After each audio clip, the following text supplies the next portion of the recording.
Steve-O moving against Professor Sonoda. Steve-O, by the way, outstanding athlete, as is Sonoda. Sonoda, who has been well schooled in the martial arts. He's from Japan, exceptionally dangerous man. Steve-O from Minnesota, from Edina, Minnesota, to be more correct. Steve-O from, well, a family with an outstanding history in professional athletics. His dad, a pro football player. His brother, a pro football player. Steve-O, who has his degree in teaching, but has been a devotee of amateur wrestling and pro wrestling. Sonoda, exceptionally dangerous. Good.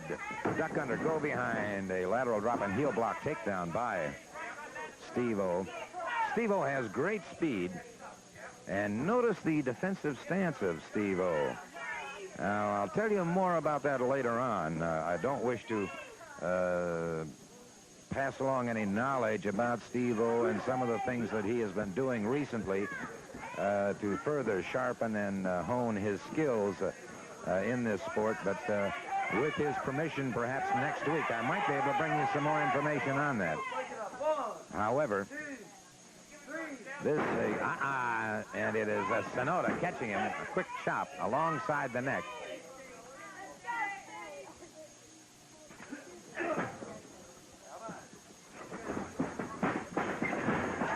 Steve-O, good shoulder smash, drops Sonoda to the canvas. Steve-O moves in on him once again, gets a side headlock. And Sonoda tried to set him that time. Steve-O, using his body weight and momentum, was able to carry him into a takedown. Sonoda tried to roll him into a pinning combination, could not do so. Referee George Scott Jr. watching carefully now as Steve-O keeps that side headlock.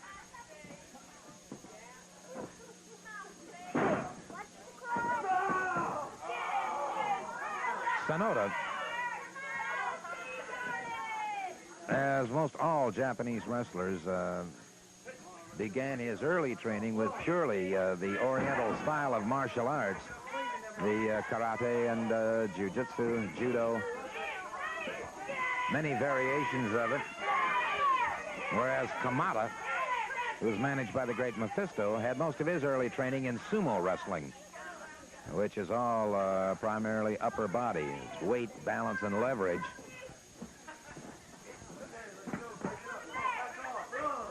It's amazing how the Japanese wrestlers and any of the wrestlers from the Orient can adapt so easily to the American catch-as-catch-can style.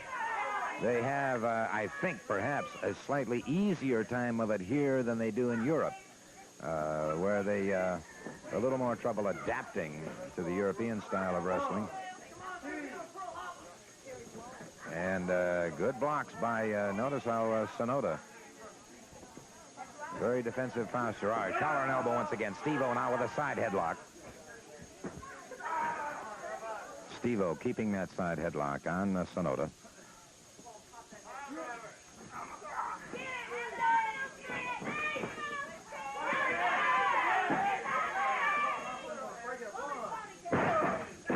And chop to the midsection, Steve-O chop. And look at the, again, I call attention to the rather unusual and unique defensive posture of Steve-O. And I say, of course, at this point, I would feel obligated to say nothing further. But you're watching something very, very interesting between these two. A challenge of a different nature, if you will. And now suddenly Sonoda exploding on Steve-O, and Steve-O retaliating very quickly. Came off that second rope into a beautiful hip lock takedown. Steve-O with a side headlock, and it is Sonoda catching the hair, breaking up the side headlock, and Sonoda. Quick chop into the chest, another chop into the back of Steve-O. Sonoda, a ripping chop across the throat, another one into the side of the jaw. And Steve-O has his problems now.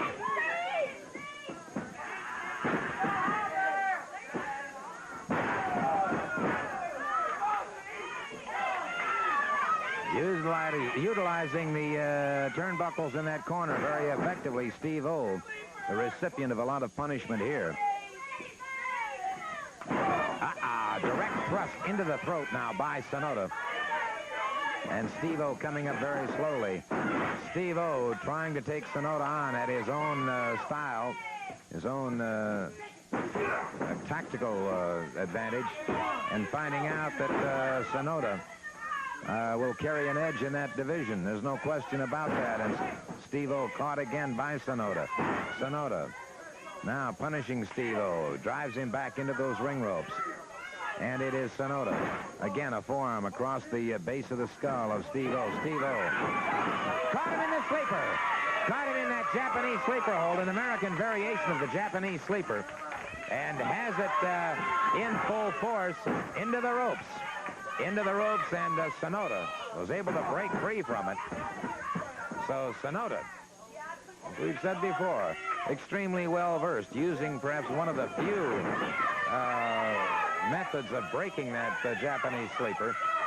Steve-O in trouble now as Sonoda continues to punish him. Another chop across the base of the skull of Steve-O. Sonoda moving in. And Sonoda might taste that, might hint that scent, that smell of victory coming in. Missed with that chop, and Steve-O, beautiful savant-like blow with the foot by Steve-O. Steve-O catches him again. Drove into the midsection, one to the side of the head. Steve-O into the lateral press. And it was Sonoda coming up slowly, but enough in time to break from that 3 count. Caught him again, and that looked very much, I couldn't tell from this camera angle, but it certainly looked like a double thrust to the throat. And it is Steve-O, and again, notice he used the foot again, the flat of the foot this time. And again, Steve-O puts him to the canvas, hooks the near leg, had him to a cradle, but it was Sonoda breaking away. Steve-O brings him up, atomic knee drop, into a lateral press. No, sir, Sonoda powers out again before the count of 3.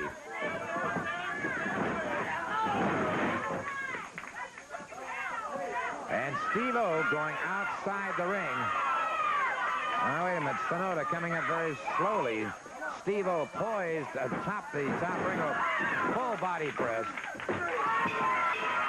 Count of 3. A count of 3.